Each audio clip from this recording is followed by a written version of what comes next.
She was just a cleaner, ignored, insulted, invisible. Until one rainy morning, she gave a stranger a towel and a cup of tea, and everything changed. What she didn't know, that old woman was the mother of a billionaire CEO, watching from the shadows. This is the story of how kindness opened the door to a life she never dreamed of. Welcome to our channel, Story Lovers. We love having you here.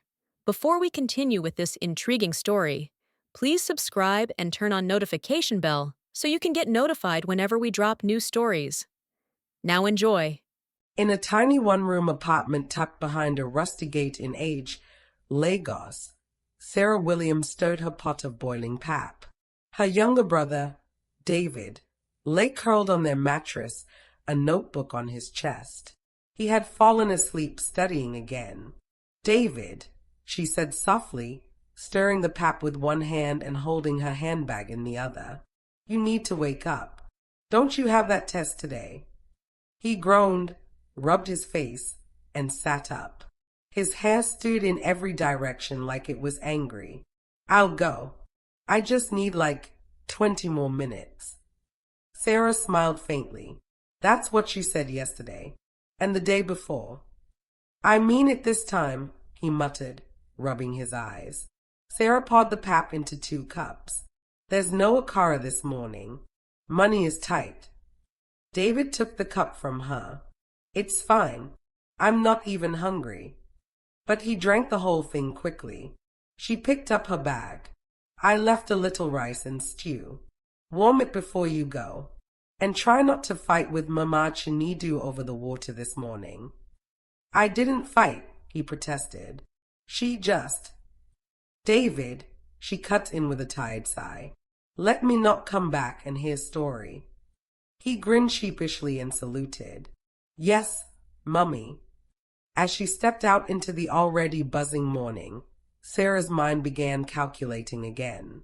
5,000 Nigerian nairas for David's department fees, 2,500 Nigerian nairas for transport for the week, 7,000 Nigerian nairas owed to the landlord, NEPA bill, food. Maybe she could skip lunch again. She adjusted her worn-out flats and boarded a bus headed to Victoria Island, the corporate side of Lagos where the buildings touched the clouds and the people never looked cleaners in the eye. At Grayson Holdings, Sarah changed into her navy blue uniform and tied her scarf neatly. She liked to be early, before the chaos of the day. The office smelled of fresh paint and expensive air fresheners. Glass walls, shiny floors, receptionists with perfect nails tapping on keyboards like their fingers were dancing. Nobody said good morning to Sarah, but she was used to that. She started with the ground floor, mopping carefully, polishing the glass doors, emptying trash bins. She walked quietly, quickly, trying not to be seen but hoping someone would at least nod in her direction. They never did. Her supervisor, Mr. Tunde, always found something to complain about. "Sarah," he barked that morning as she was bending to scrub under a potted plant. "Why is there still a smudge on that window? Do you think this is your house?" "No, sir. I'll clean it again," she replied calmly. He scoffed and walked away. She kept cleaning. By 8:10 a.m., the rain started. It was sharp and loud, slapping the glass doors like someone was knocking with urgency. Sarah liked rain, but only when she was not outside in it. She continued mopping the entrance area, her back aching slightly. Then she saw her, an old woman, standing by the gate, soaked to the skin. Her scarf was drenched, her wrapper clinging tightly to her frail body. She stood still, one hand holding a nylon bag, the other pressed against her chest. Staff walked past her, umbrellas high, eyes straight. Security guards pretended not to see. Sarah dropped her mop and walked outside. Ma, are you okay?" she asked, raising her voice over the rain. The old woman didn't answer immediately. She just looked at Sarah with tired eyes. Her lips trembled. "Come inside," Sarah said quickly. "You'll fall sick." She took her gently by the arm and led her into the building. The guards looked confused, but no one said anything. Maybe they assumed she was somebody's grandmother. Inside, Sarah led her to the janitor's corner. "Sit here," she said, bringing out a chair. "Wait, let me get you something dry." She rummaged through the supply cupboard and found an extra towel and a clean cloth.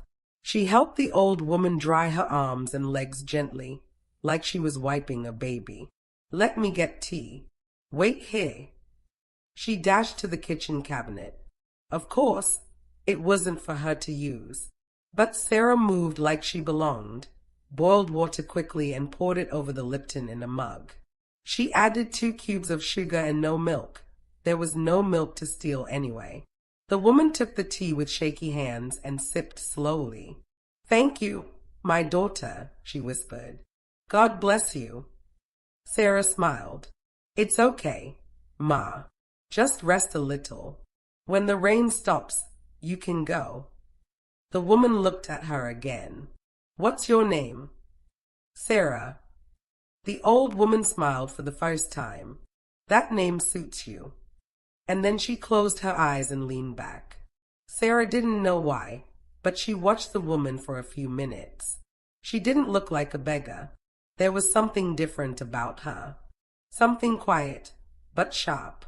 The phone on the wall buzzed. It was a call from the executive floor. Sarah quickly returned to work, but her eyes kept drifting back to the janitor's room. She didn't know that act of kindness was about to change everything. Not just her job, not just her brother's future, but her heart too.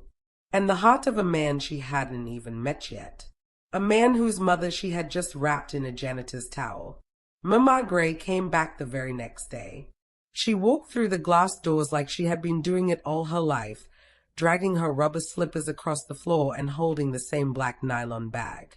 The receptionist, Anita, rolled her eyes and muttered, "This woman again." But Sarah stood up from where she was polishing the corner tiles.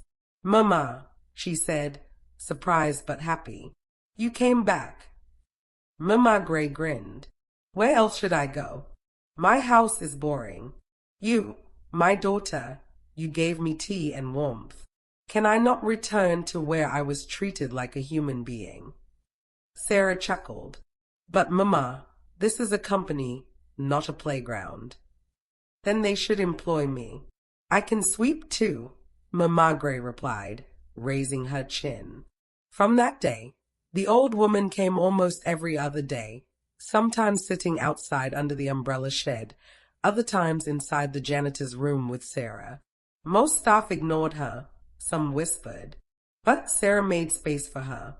She brought her bread in a kara, listened to her stories about growing up in Enugu, how she lost her husband, and how her only child had grown too rich to even stay in Nigeria.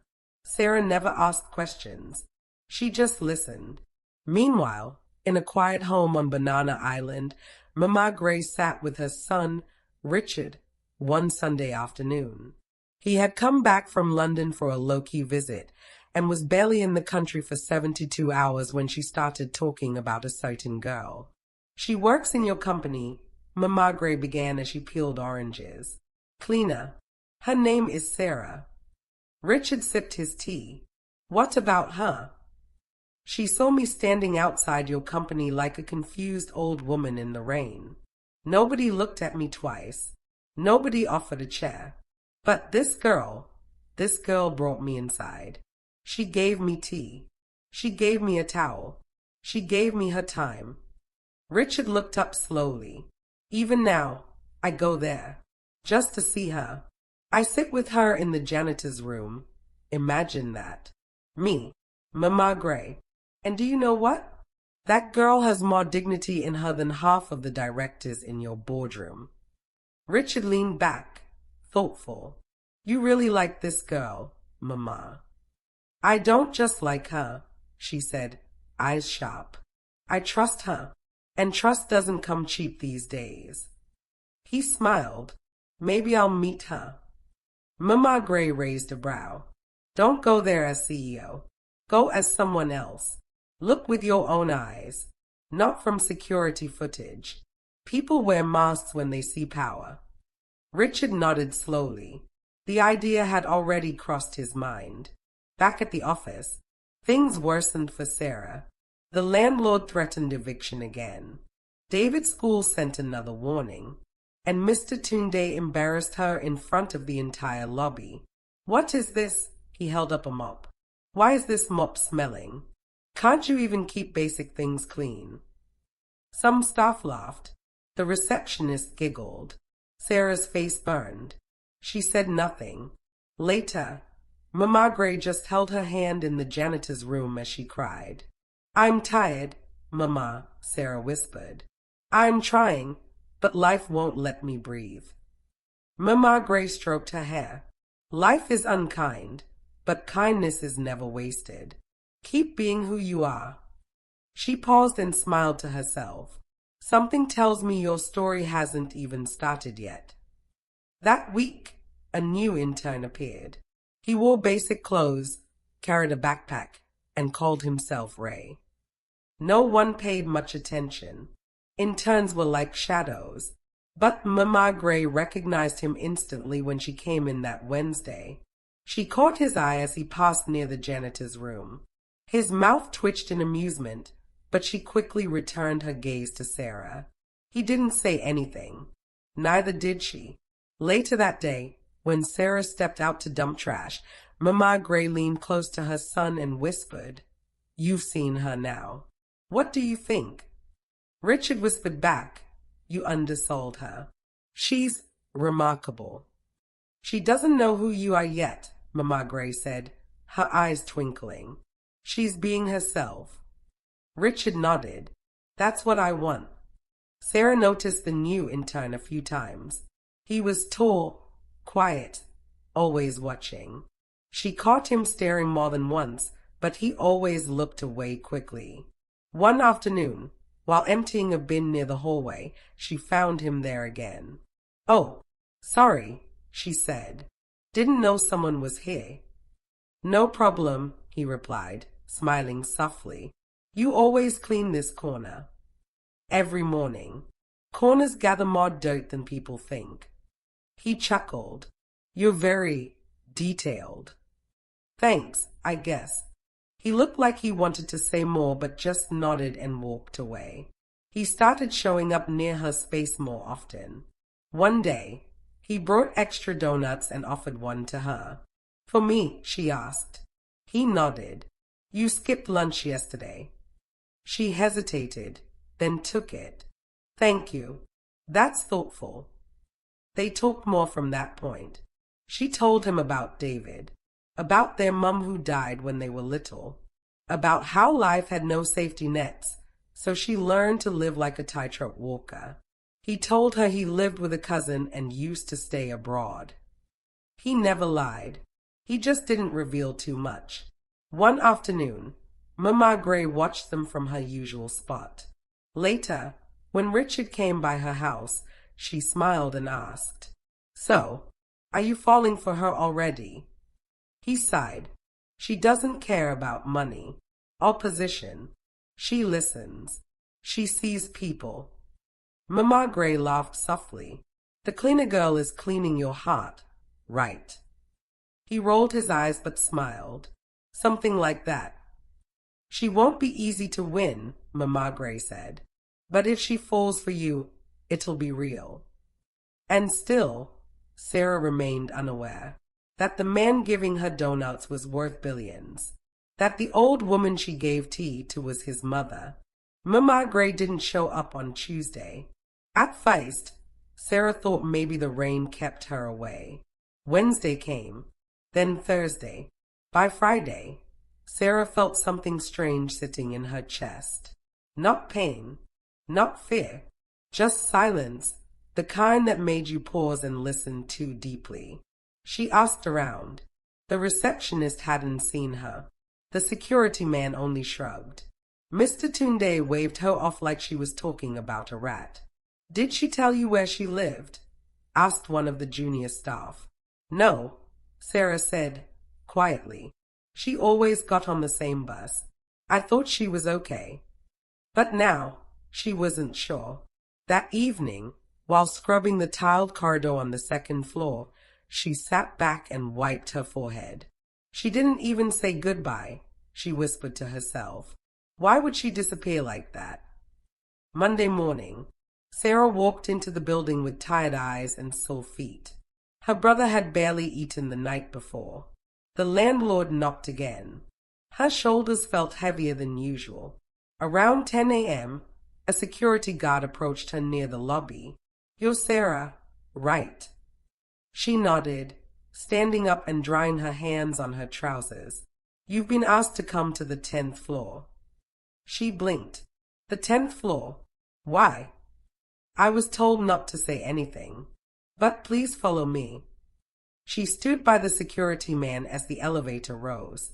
This wasn't a place for someone like her. Cleaners didn't go upstairs, especially not to the top floor. She had never even seen the inside of the executive suite. When the doors opened, she stepped out slowly. The place felt like another planet. Quiet air, soft rugs, polished glass walls. Everything smelled expensive. A woman in a fitted dress said, "The CEO is expecting you. You can go in." Sarah turned the corner, then froze. She knew that face, the shape of his head, the way he stood, the eyes. She stayed, mouth open. "You," she whispered. Richard Grayson turned slowly, wearing a calm smile. "Hello, Sarah. You're Ray." "Yes," he said quietly. Her voice rose, not with anger, but surprise. "You're the CEO." He nodded. She took a step back, eyes wide. "I don't understand. You said you weren't in time." "I was," he replied, "and also not." She stood frozen. "All this time?" "I'll explain everything," he said gently. "Please, sit." But she didn't sit yet. Instead, she took a shaky breath and asked the question that had been weighing on her chest all week. "Where's Mama Gray?" Richard blinked. He smiled softly. "You call her Mama Gray?" She said that's what people used to call her. "She hasn't been here for days. I've looked everywhere. She didn't even say goodbye. Did something happen to her?" Richard walked to the table and picked up a framed photo. He handed it to her. It was Sarah and Mama Gray, both laughing in the janitor's room. Someone must have taken it from the hallway security camera. "She's okay," Richard said. "She left town. She's in Enugu with family. She didn't tell you because, well, she didn't want you to worry." Sarah let out a breath, closing her eyes briefly. "I was so scared," she murmured. "I thought maybe." "She spoke about you," Richard said. Sarah looked at him. "From the first day you helped her, she told me everything.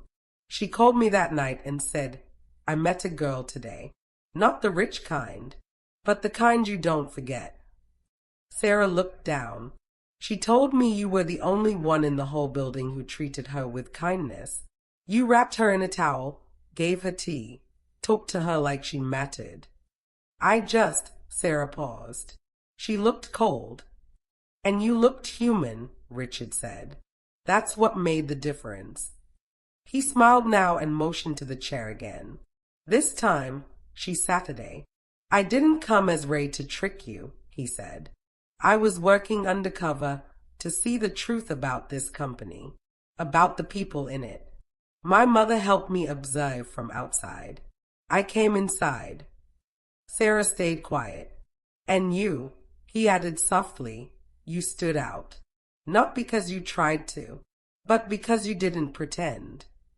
She looked at him. "You sat beside me during break, ate my leftover rice." He laughed gently. "Best rice I've had in years." "You carried that broken fan like it was normal." "I was sweating too," he shrugged. "Plus, I got to hear about your brother and how he thinks he'll marry Beyoncé." Sarah laughed a little. It slipped out like a sigh. Then silence again. "So what now?" she asked. Why did you bring me here? Richard stood, walked around the desk, and leaned on the edge, facing her. I brought you here to thank you, and to tell you the truth. And he paused, choosing his words carefully, and to ask if I can keep talking to you, not as CEO or intern, but as someone who wants to know you better. Sarah stared at him. I'm not the kind of girl who lives on the 10th floor, she said. You're the kind of girl who made the 10th floor worth reaching. She smiled slightly, but her eyes stayed serious. So, you and your mum set this whole thing up? She says it was destiny. I think it was curiosity. She's clever. She is. But she doesn't just like you, Sarah. She admires you. There was a long pause between them. Not awkward, just full. Then she nodded slowly. I'd like to keep talking too. Ray. He smiled, and just like that, something began. Not loud, not explosive, just warm, like the first light through a window after many days of rain. 2 weeks after Sarah walked into the CEO's office and discovered that Ray was Richard Grayson, everything in her life began to change, but not in a loud or flashy way. It started with a letter. She was cleaning the hallway when the receptionist called her name. You have something from upstairs, the woman said, handing her a white envelope. Sarah wiped her hands and opened it. Her mouth parted slightly. It was a promotion letter, signed by the CEO himself. But it wasn't just a new job. It was a new beginning. Sarah had been appointed to head a new cleaning company, a special division under Grayson Holdings that focused on training, hiring, and managing professional cleaning staff for high-end buildings across Lagos. It came with a salary she'd never imagined, an office of her own, and a team to lead. Inside the envelope was a handwritten note from Richard. You were never just a cleaner, Sarah. You were a leader, hidden in plain sight. Let the world see what I already saw. Her hands trembled slightly. She read it twice, then a third time. The first thing she did was move out of the small, crumbling one-room she and David shared. She didn't go too far, just to a modest but beautiful 2-bedroom apartment in Yaba. It had running water, a little balcony, and enough space for David's books and her quiet moments. When David came home from school and saw the place, he dropped his bag in shock. Sis, are we visiting someone? Who owns this place? Sarah smiled and opened her arms. We do. David ran and hugged her tightly. Did you win the lottery? She laughed. Something better.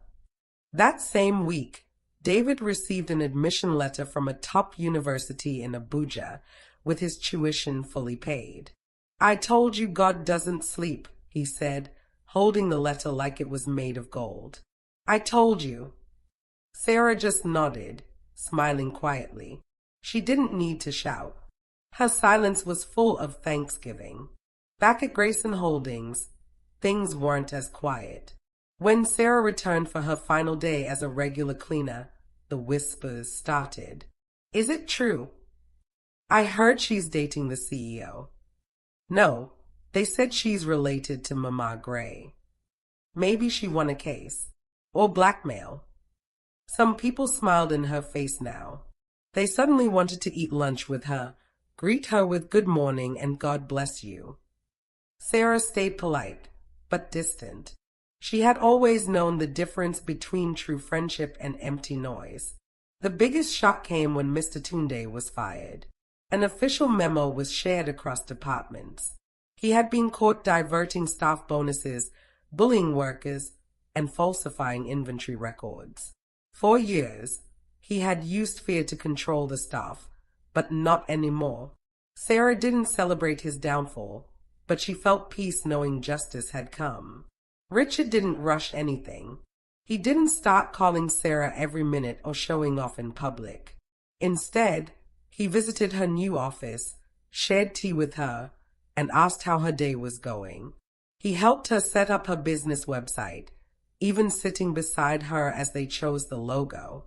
One evening, he showed up at her apartment in simple clothes and slippers.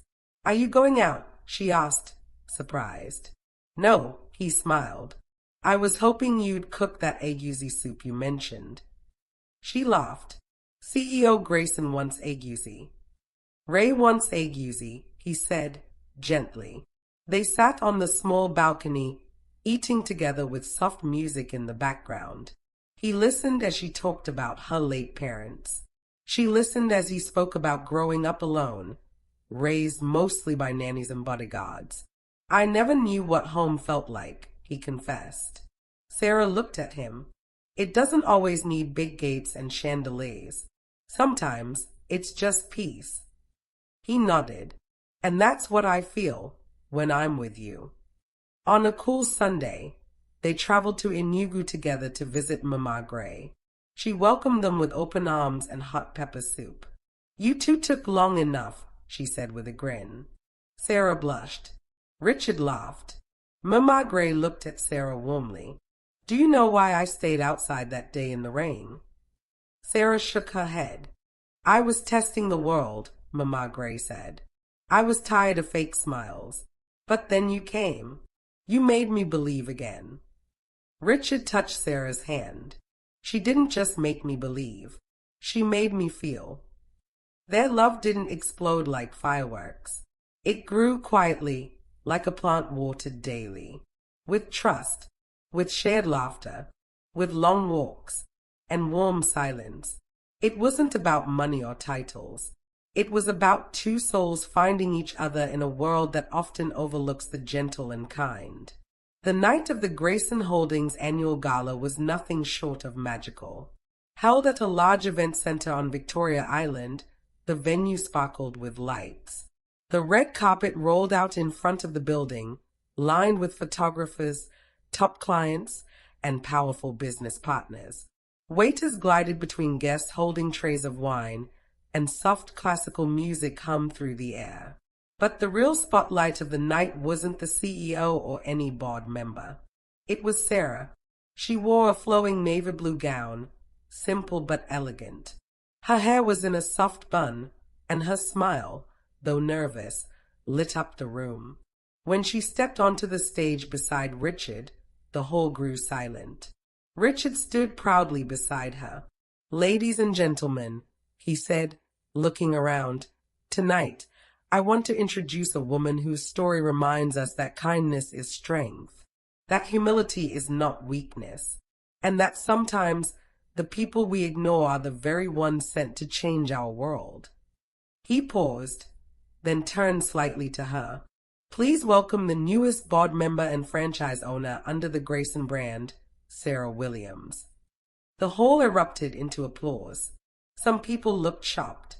A few were in tears. Even her old colleagues from the cleaning department stood to clap, overwhelmed by the journey she had made. Sarah stepped forward to speak. She held the MIC with both hands and took a deep breath. "All my life, I worked in the background, quiet, unnoticed, just trying to survive. There were days I had only Gary for dinner. Days I cried in the bathroom before putting on a smile to mop the floors." A pause.